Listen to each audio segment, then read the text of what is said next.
tenha sempre essa particularidade no seu coração. Ele precisa governar a agenda dos outros dias da sua semana. O domingo precisa governar a agenda dos outros dias da sua semana. E meus irmãos, pensando nesse mês de agosto, a gente trabalha família, agosto de Deus, é um trocadilho que nós já colocamos como agenda na nossa igreja. Creio que todos nós queremos uma família que de fato viva segundo a vontade de Deus. Uma família que tenha no seu esboço maior o desejo de semelhança mais e mais à pessoa de Cristo Jesus. Nós não viríamos à igreja se não fosse esse o nosso interesse. Nós não leríamos a Bíblia se não fosse esse o grande propósito, sermos mais parecidos com Jesus. A cada leitura bíblica, a cada oração, a cada cântico que cantamos, a cada movimento de encontros na igreja, na célula, nós estamos querendo, desejando sermos mais semelhantes a Cristo Jesus.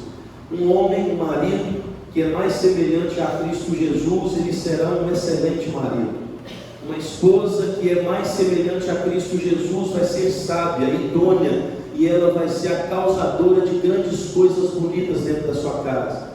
Os pais mais parecidos com Cristo vai ensinar os seus filhos a amar Cristo sobre todas as coisas. E filhos mais semelhantes a Cristo vão viver para honrar os pais. Vão exalar essa percepção de que os pais, de forma direta, representam a autoridade de Deus sobre a vida deles. E desobediência aos pais é uma desobediência direta a Deus, que não brinca com desobediência quando ela não sofre arrependimento e rompimento. Então, um filho que se parece com Jesus Cristo é um filho que vai honrar o pai, vai honrar a mãe, e consequentemente essa família mais semelhante a Cristo será uma manifestação da glória de Deus na geração a qual ela está vivendo. E eu penso que esse é o desejo de todos nós aqui nessa noite. Saímos daqui um pouco mais parecidos com Cristo Jesus. Um pouco mais parecido com Cristo Jesus. Ali está a parte 2, meus irmãos, mas na verdade, existem alguns momentos que eu falo aqui, ou eu prego em alguns textos na terça-feira, penso ser necessário às vezes não reprisar, não falar as mesmas palavras, porque seria impossível, mas trazer os mesmos princípios. Penso que o que nós conversamos aqui na terça-feira é de fundamental importância para a nossa casa avançar nessa semelhança a Cristo Jesus. E eu quero te convidar a abrir a sua Bíblia lá em 1 Samuel, primeiro livro de Samuel, grande Samuel. Nós vamos ler do verso 9 até o verso de número 18. 1 Samuel, capítulo 1, do verso 9 até o verso de número 18. E a lente que leremos esse texto é: Deus promove por meio da família a redenção do seu povo. Deus promove por meio da família a redenção do seu povo. Essa é a proposta que quero tratar com vocês nessa noite.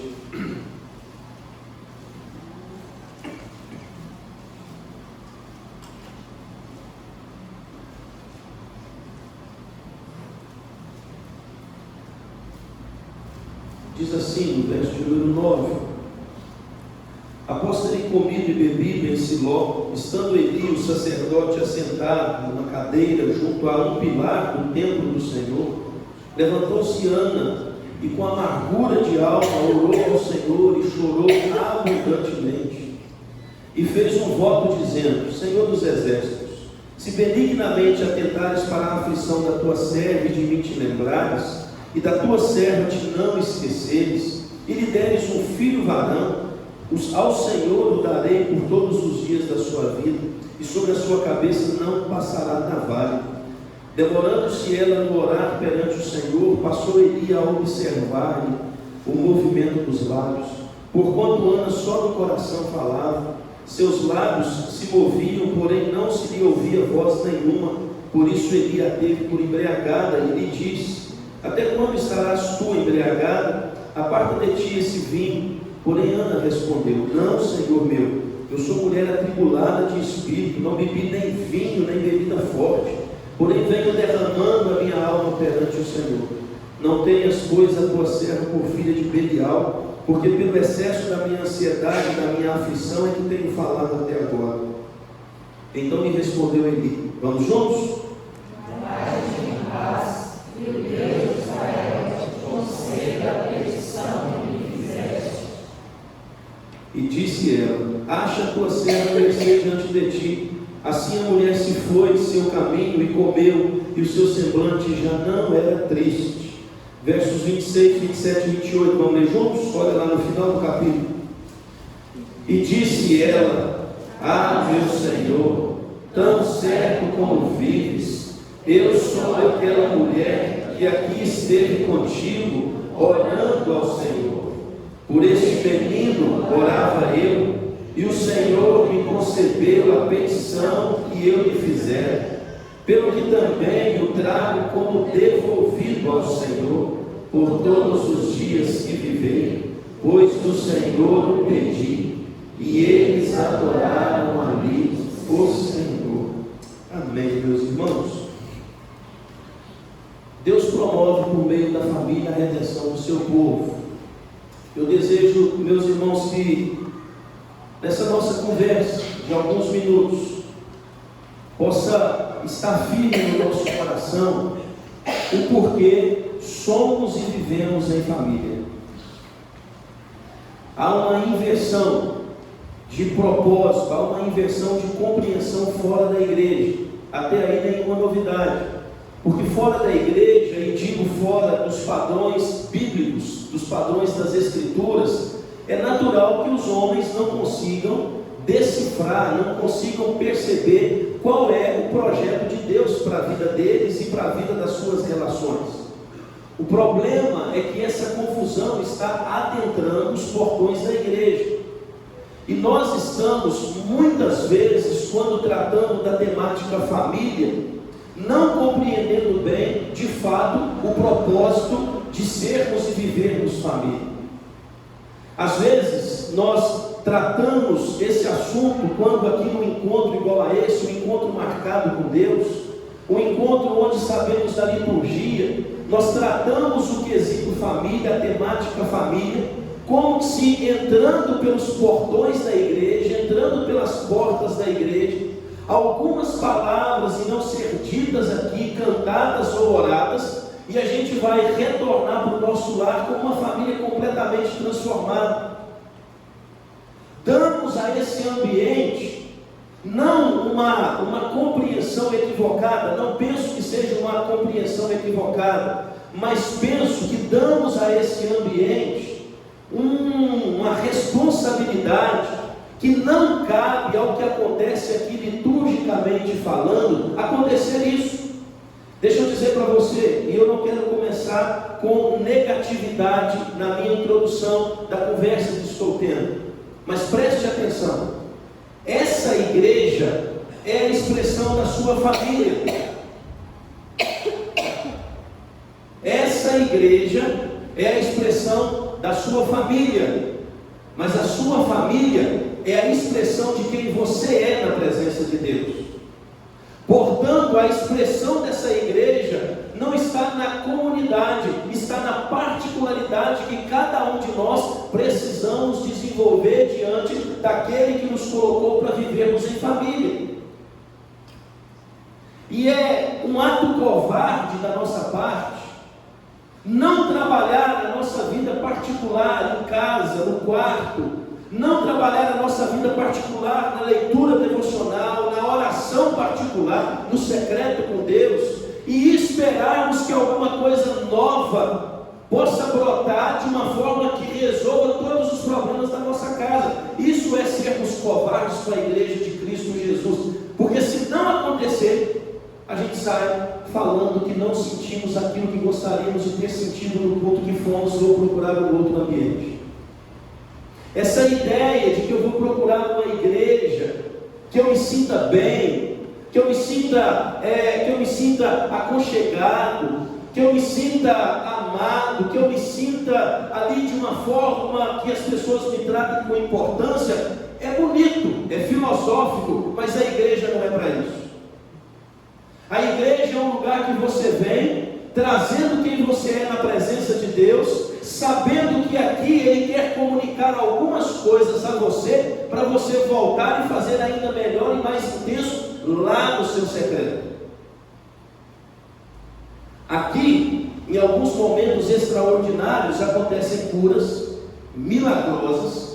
Aqui acontece de uma pessoa que está procurando a esperança para a vida, entender por meio de uma música, de uma oração ou do sermão, e as escamas dos olhos começarem a ser retiradas, e então entender a graça na pessoa de Jesus.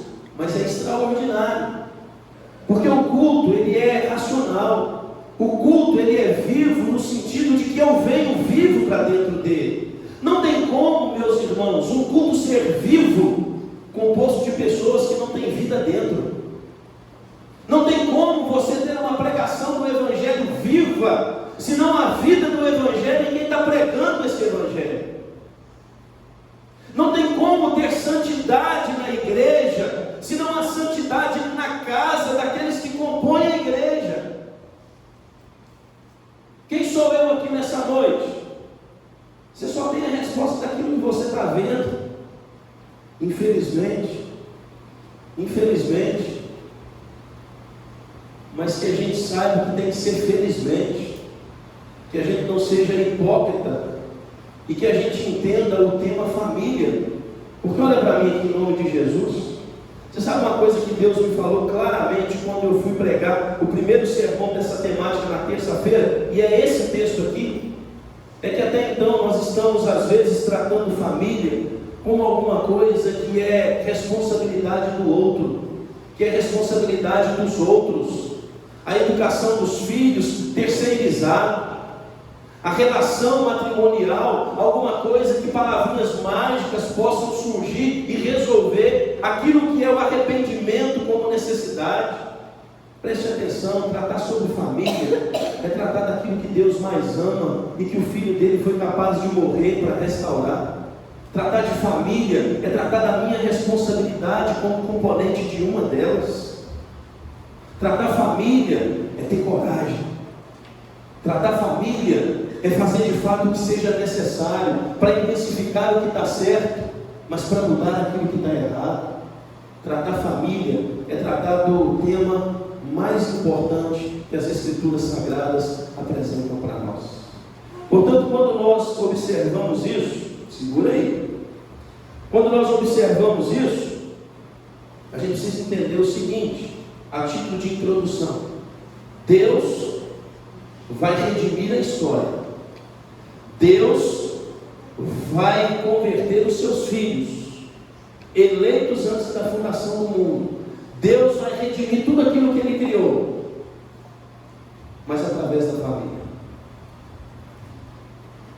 Se pela família entrou o pecado no mundo, pela família veio a redenção de todos os homens. Todos os homens que crerem no nome de Jesus Cristo. O ser humano mais perfeito das famílias. Então a grande questão para nós nessa noite é pensarmos a respeito disso. Eu já entendi que o propósito maior da minha família é Deus a usá-la para que Ele possa promover o coração dos seus filhos, promover a redenção daquilo que Ele mesmo criou. E aí, meus irmãos, nós estamos diante de um texto que você já ouviu por muitas vezes, pregações e pregações, você já leu várias vezes, e aí é daquele que você quase que aperta o botãozinho interno da mente, já para desligar e pensar numa outra coisa, porque vem assim: o que de novidade pode chegar? Disso aí, eu já esgotei todas as informações. Nós podemos relembrar então algumas coisas nessa noite, mas preste atenção. Talvez o que você não saiba é que o livro de Samuel, a história de Samuel, do seu pai Eucana e da sua mãe Ana, é uma resposta ao que está para nós lá no capítulo 21, verso 25 de Juízes. Olha aí na sua Bíblia. Talvez esse seja um ponto importante para que nós possamos entender a introdução que eu estou trazendo para vocês nessa hora. Nós vamos ler juntos Juízes 21, verso 25. Olha aí na sua Bíblia.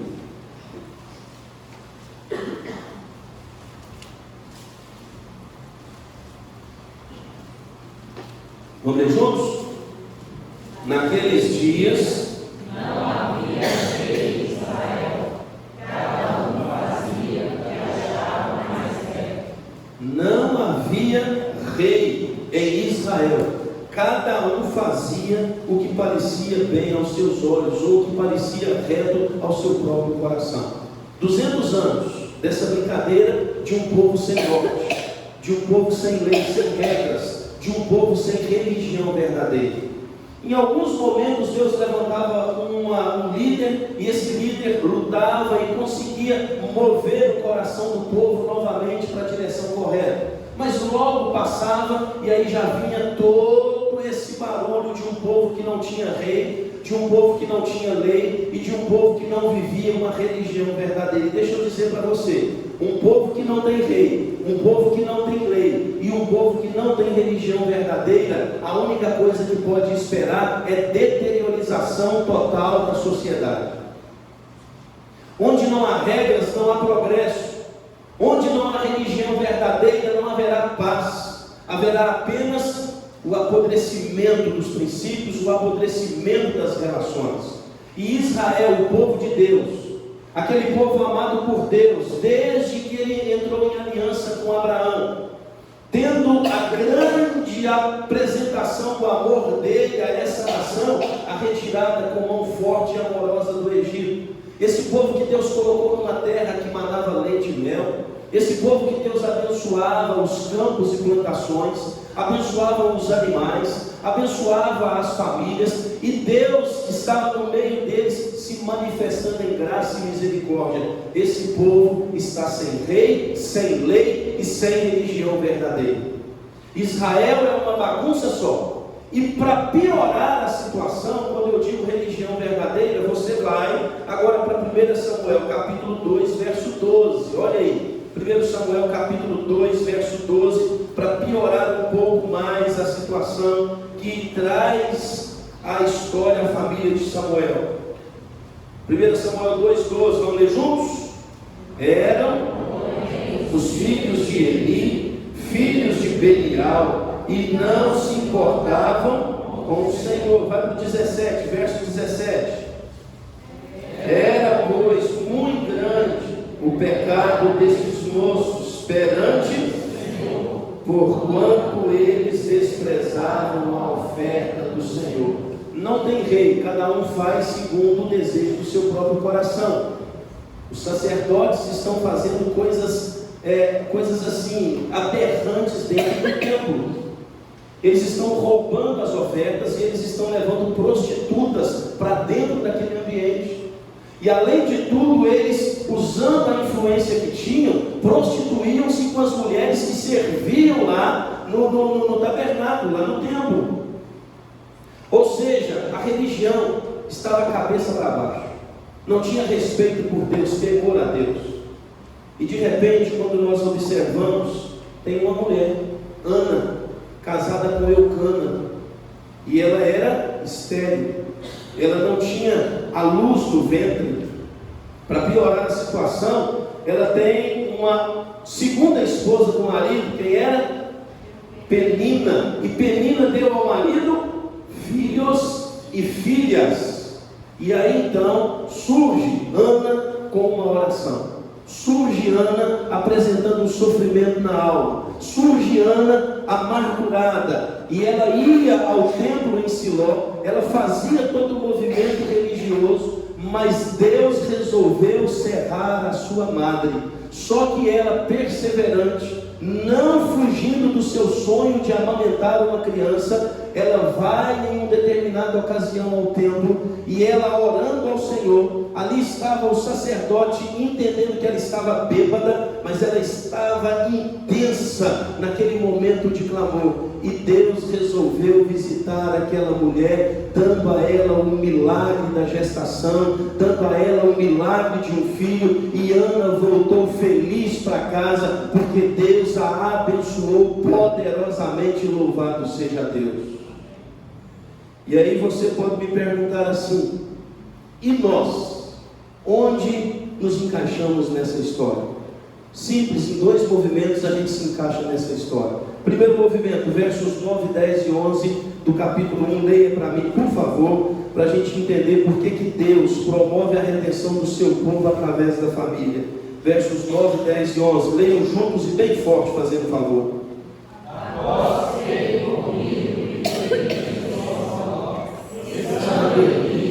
Sacerdote, assentado numa cadeira, junto a um pilar do templo, levantou-se Ana e com amargura de alma orou ao Senhor e chorou abundantemente e fez um voto: Senhor dos exércitos, se benignamente atentares para a aflição da tua serva e de mim te lembrares e da tua serva não esqueceres e lhe deres um filho varão, ao Senhor darei por todos os dias da sua vida, e sobre a sua cabeça não passará. Preste atenção no primeiro movimento. Deus reverte o sofrimento de uma família por meio do poder da oração. Deus reverte o sofrimento de uma família por meio do poder da oração. Deixa eu falar para vocês uma coisa. É o Éden. Culpa do Éden. Ou melhor, dos primeiros moradores de lá. Se não fosse a queda, nenhuma mulher, desde lá até o nosso tempo, teria dificuldades quanto à fertilidade. Todas as mulheres vêm como criação perfeita da parte de Deus, tendo como grande propósito a procriação, o espalhar a glória de Deus através dos filhos, da descendência. Mas o pecado, a queda, vem e quebra, traz esse sofrimento para a mulher e traz naturalmente o sofrimento para o casamento. Não sei se você já conversou com alguma mulher que tem a impossibilidade da gestação. Eu já conversei com algumas, e meus irmãos, é difícil você tocar no tema. É difícil você trazer o coração dessa pessoa para uma conversa amistosa sobre família. Muitas mulheres estéreis não conseguem conversar sobre a alegria dos filhos que chegaram na família vizinha, e elas tendem a se esconder dessa conversa. Deixa eu dizer para você, penso, talvez para nós aqui não tenhamos nenhuma com essa dificuldade. Eu nunca pensei nesse sofrimento de forma mais aprofundada, porque na minha casa há a chegada de 3 filhos. Então, de repente, é um tema que para nós não ganha tanta importância, e a gente não percebe tamanho sofrimento por detrás dessa incapacidade da gestação, essa incapacidade de gerar um filho no ventre. Agora, meus irmãos, pensem comigo, o quão difícil era para a vida de Ana, dentro da sua casa, não dando ao marido aquilo que era natural na projeção do nome, da herança, da projeção da família. E de repente, quando você olha para essa mulher que surge nesse contexto, você vai ver que não apenas o problema natural da esterilidade, mas vem também a afronta de Penina, a segunda esposa do marido. Pensa em Penina conversando com Ana e fazendo chacota do rosto dela, fazendo chacota da situação dela, porque Penina tinha filhos e filhas, e Penina era abusada. Penina, de fato, falava isso o tempo todo aos ouvidos de Ana: eu consegui dar ao seu marido aquilo que você não foi capaz. Pensa nesse movimento o dia todo. Pensa no movimento dos filhos de Penina crescendo, e criança às vezes fala algumas coisas que ouviu dos pais, sem ter uma noção exata do problema que é o resultado dessa conversa. Pensa nos filhos de Penina, olhando para Ana e dizendo assim: mãe, por que ela não tem filhos? Ela não gosta de criança?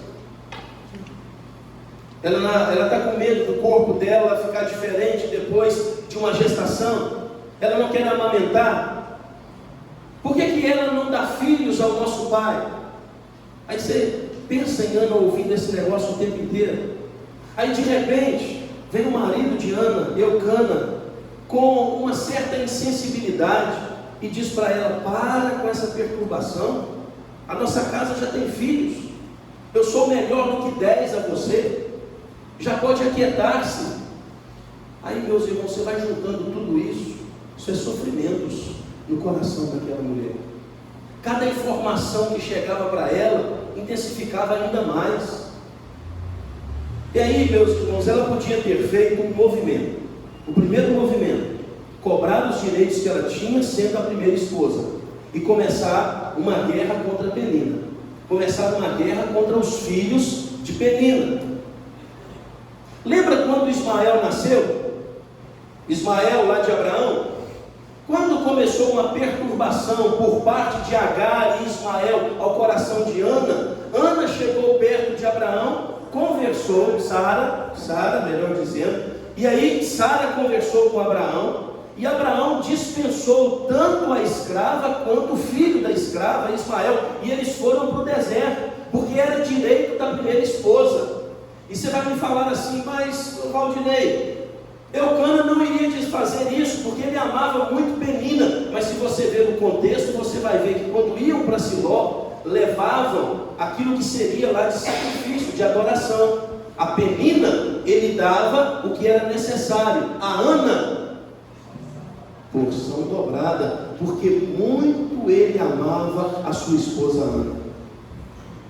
Ana poderia ter começado o inferno na vida daqueles meninos, jogar piada para eles, começar a ironizá-los.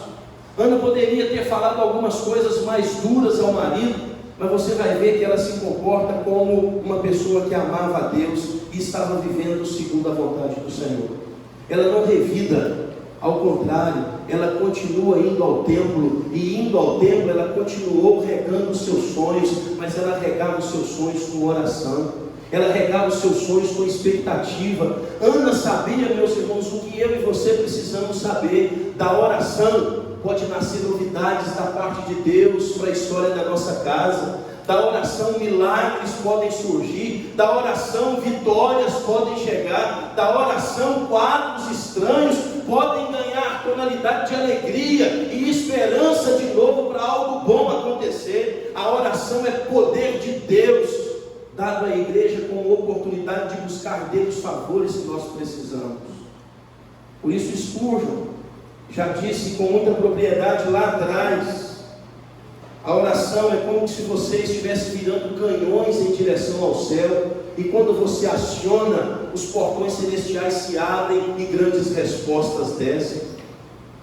E aí nós estamos vendo essa mulher chamada de embriagada pelo sumo sacerdote, pastor. É como se você vir para um culto aqui e começar a orar por alguma coisa que está na sua alma, no seu coração, e eu, como pastor da sua vida, observar e desmerecer aquilo que você está fazendo, sem primeiro perguntar, prescrutar, saber a notícia. E aí eu chego perto de você: você está perdendo tempo, para com isso, volta para casa, está tudo errado.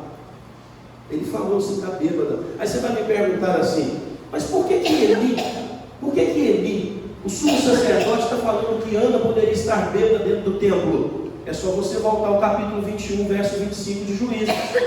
O que fala no capítulo 21, verso 25 de Juízes?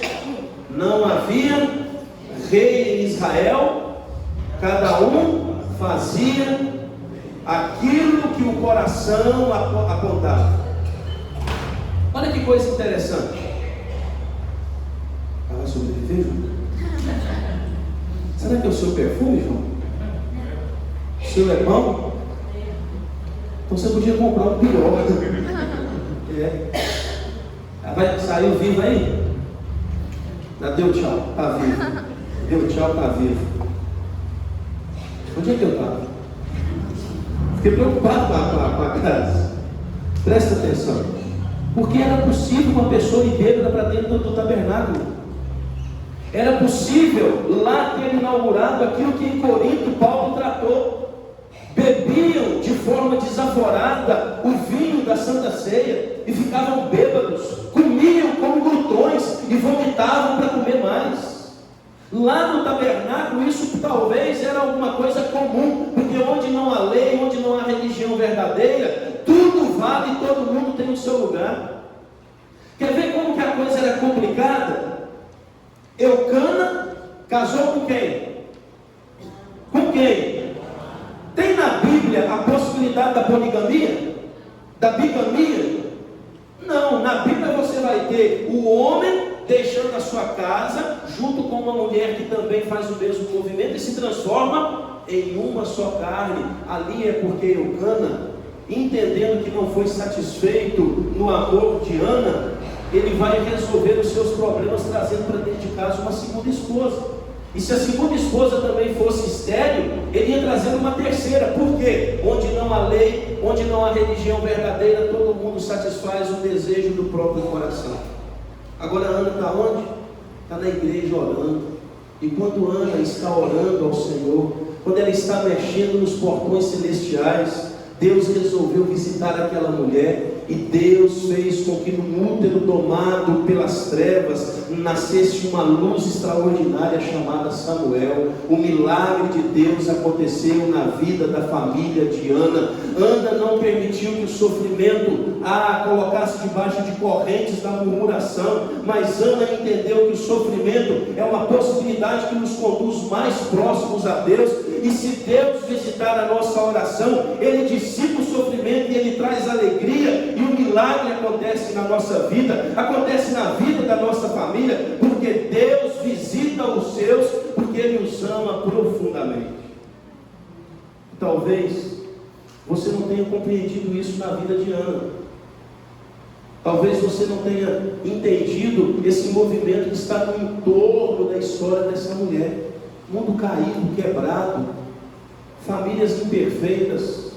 Levante a mãozinha aqui, quem tem uma família perfeita, fazendo um favor. Levante a mãozinha quem não tem um desafio dentro da sua casa, hoje, no presente momento.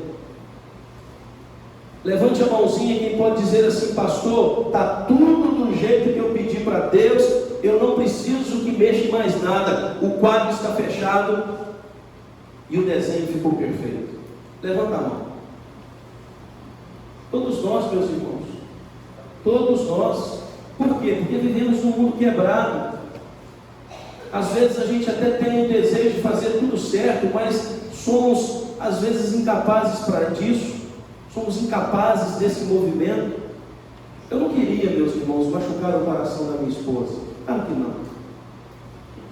Quando eu falei no altar há 22 anos atrás que eu a amava, um pastor fazendo casamento, e naquela época não tinha o casamento religioso com efeito civil, estávamos lá no terreiro, debaixo de uma tenda que foi erguida para o casamento. Estávamos eu, a minha noiva até então, estava o pastor Ildemar e estava lá o juiz de paz.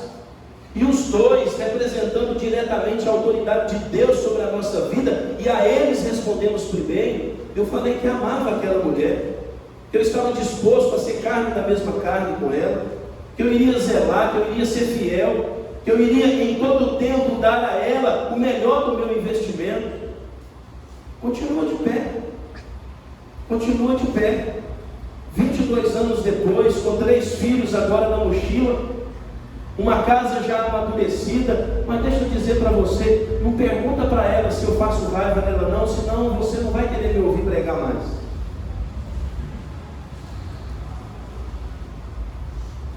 Porque tem uma tendência, você olhar aqui para frente, e eu pregando o Evangelho, eu falando para você dessas palavras, e talvez você dizer assim: aí sim, aí eu encontrei um ser humano perfeito. Aí sim. Aí a mulher fala assim: meu marido tem que conversar com ele, porque se viver igual ele, eu vou ser feliz também. Não, é só igual a Cristo, igual a qualquer outro homem. A mulher, ela vai sofrer nas mãos do marido, não intencional, muitas vezes. Meus irmãos, vocês acham que eu queria fazer mal ao coração dos meus filhos? É a expressão de quem eu sou, presente de Deus na minha vida. Sei da responsabilidade que recai aos meus ombros, mas eu erro com eles. Mundo quebrado, coração insuficiente. Às vezes o desejo natural, ele brota em uma manhã qualquer, com mais força do que o desejo espiritual. Aí eu tenho que correr para o joelho, e se eu não faço esse movimento, o homem natural vence naquele dia, e o mal eu vou promover. Você acha que eu gostaria, meus irmãos? Meu pai tem 74 anos, a minha mãe está com 63, 64 também, 10 anos mais ou menos de diferença. Você acha que eu queria levar tristeza para o coração dos meus pais?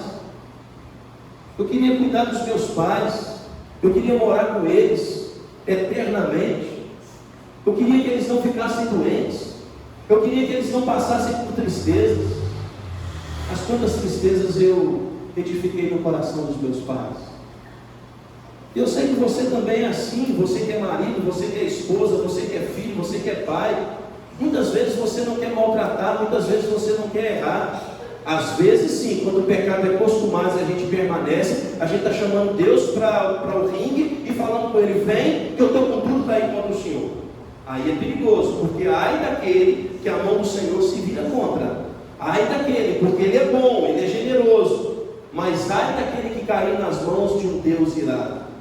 Ele é fogo consumidor. Aí a gente tem que tomar cuidado. Mas eu estou conversando com pessoas inteligentes. Você não quer fazer mal à sua casa por querer. Então eu estou dizendo para você, a oração é um ótimo instrumento, é um ótimo elemento, é uma virtude especial para que a gente possa amadurecer e a gente ver milagres acontecendo dentro da nossa casa. Sabe por quê? Porque o mesmo Deus que ouviu as orações de Ana lá naquele dia, lá em Siló, é o mesmo Deus que está aqui na Igreja Presbiteriana Nova Cidade, atento às suas orações e querendo saber qual é o movimento que Ele precisa fazer para a sua família sair daqui mais amadurecida. Ele está aqui porque Ele se importa profundamente com a sua vida. Ele não te traria aqui à toa. Ele não brincaria com a sua fé. Ele não brinca com as suas expectativas. Ele quer fazer bem a você nessa noite, no nome de Jesus Cristo. Mas há um segundo movimento para a gente encerrar aqui, meus irmãos. Agora lá nos versos 26, 27 e 28, olha aí na sua Bíblia, e nós vamos encerrar com isso. 26, 27 e 28, olha aí. Vamos lá? E disse ela: ah, meu Senhor, tão certo como vives, eu sou aquela mulher que aqui esteve contigo, orando ao Senhor. Por este menino orava eu, e o Senhor me concedeu a petição que eu lhe fizera. Pelo que também o trago como devolvido ao Senhor por todos os dias que viver, pois do Senhor o pedi. E eles adoraram ali ao Senhor. Preste atenção. Se no primeiro movimento nós precisamos entender que Deus promove por meio da família a redenção do seu povo, na compreensão de que a oração é um instrumento que nós podemos ver Deus transformando o sofrimento em milagre. O segundo movimento é: o que temos vem de Deus, e isso precisa a Ele ser devolvido para o desenvolvimento da sua glória entre os homens. Ou seja, trocando em miúdos, aquilo que vem de Deus precisa ser devolvido a Ele para a própria glória do nosso Pai Celeste. Ela não recebeu apenas um filho. Não é Samuel uma simples criança. Quando você olha para o capítulo 1 e o capítulo 2, o protagonista não é Eucana, o marido, não é Penina, a segunda esposa, não é Ana, a primeira esposa do milagre, não é o milagre, não é Samuel, mas é o propósito de Deus na vida desse menino que chega. E o propósito de Deus na vida desse menino que chega não era apenas para alegrar o coração da sua mãe e ser para ela um troféu. Samuel não foi uma temática para Ana sair em todas as igrejas daquele período contando o milagre que Deus havia feito sobre a vida dela. Não foi apenas para ela voltar para casa e dizer a Penina: e agora? Mexe comigo. Não foi para falar ao marido: e aí, Eucana, agora você está vendo que o filho nos era necessário, porque a alegria ficou muito mais plena. Não era. Aqui está nascendo, meus irmãos, um gigante nas mãos de Deus. Samuel não foi um homem qualquer. Samuel não ficou no quesito coadjuvante na história. Samuel é o grande líder que Deus está colocando diante do seu povo.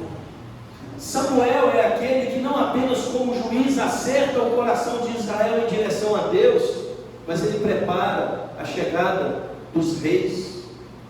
O primeiro rei é Saul, mesmo não sendo ali de uma forma coerente, mas Samuel é fiel e ele traz Saul para o trono, mas principalmente Samuel é aquele que vai conduzir Davi, o grande rei de Israel, a dar ao povo do Senhor a compreensão de que naquele trono se assentaria Jesus Cristo tempos à frente. E Samuel foi fiel ao Senhor quando ele vai fazendo esse movimento de precursor do trono de Israel. Deixa eu dizer para você uma coisa. Quando esse menino nasce, o movimento mais bonito não é o milagre do nascimento. O movimento mais bonito é a compreensão de Ana do que estava acontecendo. Você pode virar para mim e dizer assim: Waldinei, Ana fez uma barganha com Deus. Ela falou ao Senhor que queria o filho, e ela fez um voto dizendo que se o filho viesse, ela devolveria. Seria isso verdade se víssemos Ana com esse menino nos braços, fazendo qualquer revide? Mas em momento algum ela faz isso. Desde que o menino chega para os seus braços e ela começa a amamentá-lo, ela já conversou com Eucana, seu marido, e ela disse: olha, depois do tempo do desmame, nós vamos levar esse menino ao Senhor, para que ele seja uma grande bênção nas mãos do Senhor. Eucana não era um marido qualquer, ele era inteligente. Por mais que a gente tenha percebido esse movimento equivocado dele aqui no início, mas ele era inteligente. E na inteligência dele, ele disse o seguinte a Ana: faça conforme lhe aprouver. Se você entende que é para devolver o menino ao Senhor, que seja feito segundo a sua vontade. Ele poderia ter colocado a prerrogativa de marido, sacerdote da casa, e dito o seguinte: não, esse menino não sai da nossa casa. Mas Ana era uma mulher tão extraordinária que o sim do marido veio com naturalidade, porque o marido sabia do coração que tinha a sua esposa. E aí então Ana volta até o sacerdote Eli. Olha que coisa interessante. Ela devolve esse menino para quem? O sacerdote Eli. Mas o sacerdote Eli, quando ela estava orando com intensidade, chamou-a de quê? Bêbada. Ela podia ter falado: esse eu não entrego de forma nenhuma, eu vou procurar um outro meio. Não, Ana não está entrando nesses pormenores. Ela conseguiu compreender o movimento gigantesco do propósito de Deus na história da sua casa. E ela leva aquele menino aos 3 anos de idade.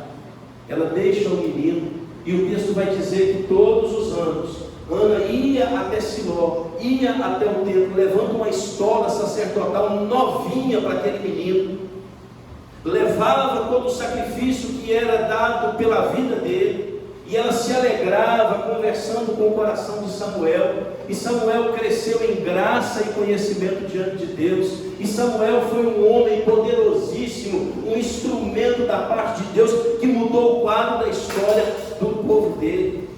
Ou seja, meus irmãos, você sabe qual que é o grande movimento aqui?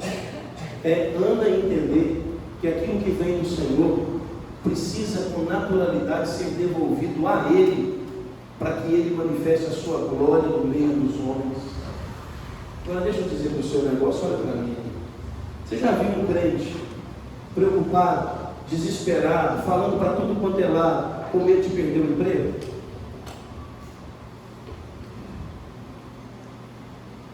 Você sabe por que ele fica com medo de perder o emprego? Porque não sabe quem deu, e pensa que foi edificado pela própria mão, pela própria habilidade pessoal, então fica com medo. Porque se um emprego foi Deus que me deu, e eu estou perdendo esse emprego por alguma coisa natural, é óbvio que Deus abrirá um outro trabalho para eu fazer, porque jamais haverá um mendigar na vida de um santo ou do filho de um santo.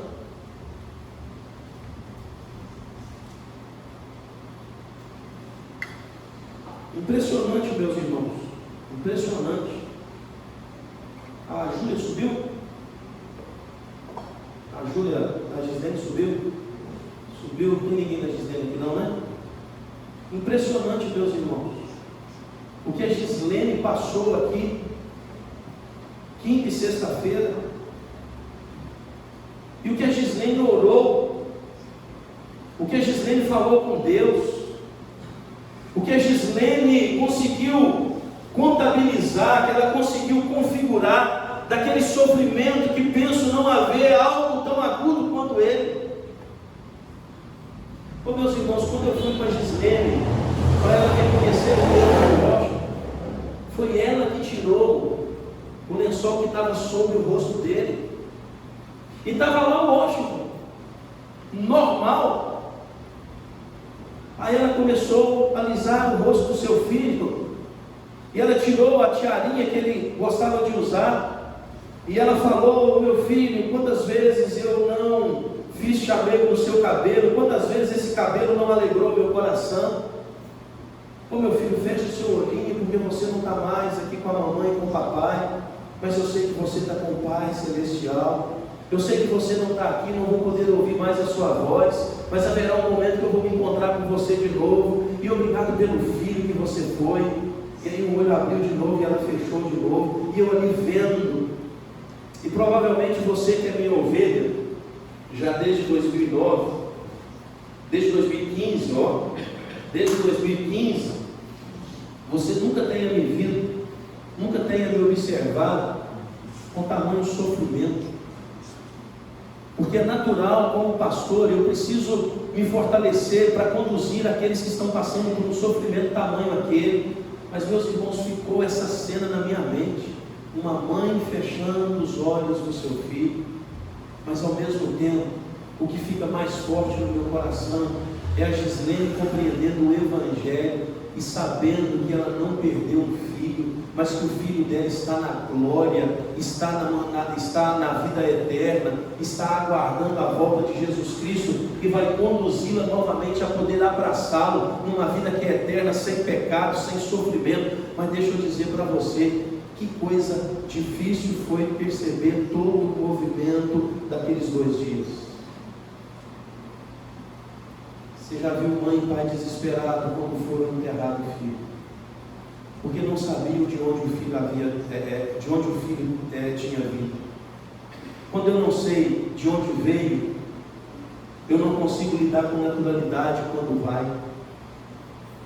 Meus irmãos, Ana sabia que Samuel estava nas mãos de Deus e seria por Deus usado com poder, seria por Deus usado com propósito, e é isso que aconteceu.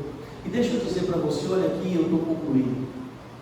Samuel foi a luz que raiou em um útero tomado pelas trevas, e Samuel viveu como luz diante dos olhos dos homens, ao ponto que ao final da sua vida, ele pede um julgamento por parte do povo de Israel, dizendo o seguinte: levanta qualquer coisa que eu tenha feito contra vocês, levante qualquer roubo que eu tenha cometido em vocês, fale alguma situação que eu trouxe sofrimento para o povo de Deus. Eu estou aqui aberto à crítica, eu estou aqui aberto ao julgamento, à condenação, ao ponto que todo o povo se calou, porque Samuel passou a sua vida como luz de Deus no meio dos homens. E assim sempre foi. Quando Deus vai fazer a grande aliança dele, ele faz essa aliança numa família que também era tomada pela escuridão no ventre. Abraão e Sara não podiam ter filhos, e aí Deus faz um milagre chamado Isaac.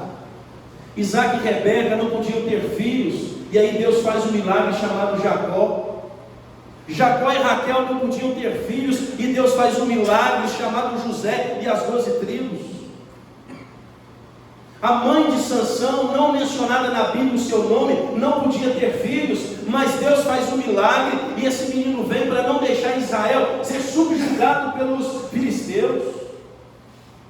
Todos milagres, mas o maior de todos eles é o milagre do nascimento de um filho que vem de um ventre virgem, muito maior do que Isaac, muito maior que Jacó, muito maior que José, muito maior que Samuel, muito maior que Sansão, nasceu milagrosamente Jesus Cristo, porque um menino nos foi dado, e o seu nome é Príncipe da Paz e Redentor do seu povo. Naquele útero que ainda não havia sido visitado com a possibilidade da gestação, Deus ouviu os clamores do seu povo, Ele percebeu a aflição do seu povo, e Ele visitou Maria, trazendo Jesus Cristo para mudar a mim, para mudar a sua história. E deixa eu dizer para você, continua nesse mesmo projeto da parte de Deus. Todo o propósito de redimir os filhos, todo o propósito de levar Jesus Cristo aos homens é através da família, e a sua família está inclusa nesse projeto maior.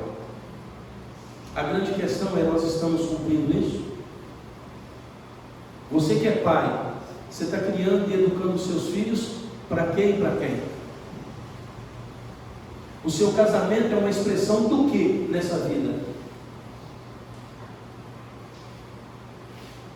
Quando você vai tratar a temática da família, você já compreendeu que por trás tem um propósito eterno da parte de Deus para você configurar esses relacionamentos? E todas as vezes, meus irmãos, que eu e você não cuidamos bem do nosso casamento, todas as vezes que nós não cuidamos bem da vida dos nossos pais, da vida dos nossos filhos, nós não estamos repetindo as ações dessa mãe chamada Ana. Samuel não cresce revoltado, Samuel cresce um servo de Deus, porque Ana nunca falou ao ouvido dele qualquer coisa que podia dar a possibilidade de ele reclamar porque que ele não cresceu lá no contexto da sua casa. Às vezes os pais falam isso com os filhos, ou na frente deles. Fala mal da igreja, fala mal do pastor da igreja, fala mal do líder de célula, fala mal da professora. Às vezes os pais falam mal dos avós para os filhos, às vezes os avós falam mal dos pais para os netos, às vezes a nora não combina bem ali naquele momento. Estou dizendo aqui numa questão cristã. Às vezes a sogra, e eu tive esse problema lá no início do meu casamento. A minha mãe, ela descia, ela morava por cima da minha casa, e ela descia na hora do almoço, não é porque ela estava com fome, é porque ela queria ver qual a comida a esposa do filhinho dela tinha feito, para ela aprovar ou reprovar. Ao ponto que eu tive que falar para ela o seguinte: não volta na minha casa se for para julgar a minha esposa, eu vou comer a comida da minha esposa, a senhora vem para a senhora também se alimentar sem julgamento. Senão talvez